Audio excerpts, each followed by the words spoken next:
Today was a great day. I'm just checking in, Chronicles of Rehab, and I want to update you on that raffle ticket video because every Friday night we have this AA meeting at Triangle Club over on Cheshire Bridge, and it's I forget what they call it, but they hand out a ticket, and it's got 6 digits on it, and if they call the last 3 digits of your ticket, then you give your say how long you've been clean, sober, and they read something from what they call the big book, the Alcoholics Anonymous book, and you're supposed to speak on something related to that verse or that paragraph that they read.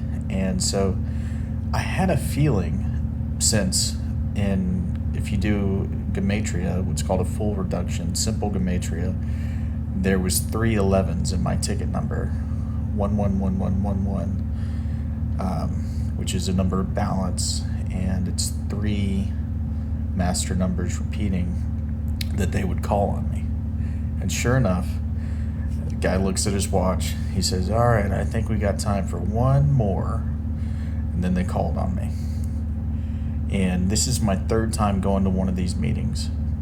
And the first time, I looked at the guys in the van when they were explaining the raffle tickets, and I said, "Y'all watch, there's going to be 3 6s in my ticket." I just happened to pick that number, 666. Sure enough, there was 3 6s in my ticket that night. And then there was the 6 1s tonight. And so one thing they tell you in AA is to give yourself up to a higher power. I got my nicotine patches in, or nicotine pouches. And so the numbers are a little way that I look for signs of God, the hand of God in my life. And so when I saw the ones, I knew that I was probably going to get called on tonight, and I did. And they read the part of the big book that says something like, "As alcoholics, we thought that we could manage our drinking and constantly failed. We thought that if we just drink beer or just drink wine or only drink after 5 o'clock, we could control our drinking. We were wrong." And so I had the opportunity to share what I've been learning from This Naked Mind, from Annie Grace's book, about these limiting beliefs, these long-held limiting beliefs, and challenging them and turning them around. So I got to go through, I started off like this. I used to think alcohol relaxed me, but it'd make me dip nonstop, and I'd get hypertension. And instead of putting me to sleep, it had me wired until 6 a.m. and I'd crash by 8. I used to think that alcohol made me happy, but turns out it was hanging out with friends that made me happy. It was the feeling of just getting off work after a successful work day that made me happy.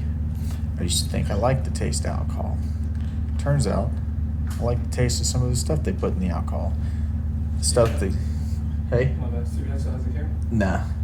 The stuff that gives me a buzz is actually the same stuff that fuels my gas tank. And then we came home, we cooked some dinner, we just had a good time. There was another guy at the meeting tonight who shared something about how when he started coming to the meetings, he was shy. He sat in the back, he didn't share, he didn't relate, and the more he shared, the more he felt a sense of fellowship. And I came away from that meeting feeling a sense of fellowship and getting along with these guys here in the house. And I feel a little bit of a brotherhood, like we're really all in this together. It's not always easy, but it's a lot better than what it could be and what I've heard that some of the other people experience in their apartments. You learn a lot when you have to live with 6 other people, and when all of your coworkers and most of your bosses, supervisors are in the program. You learn patience, you learn understanding, empathy, to listen. So things are going really well. I didn't have a journal entry for you today.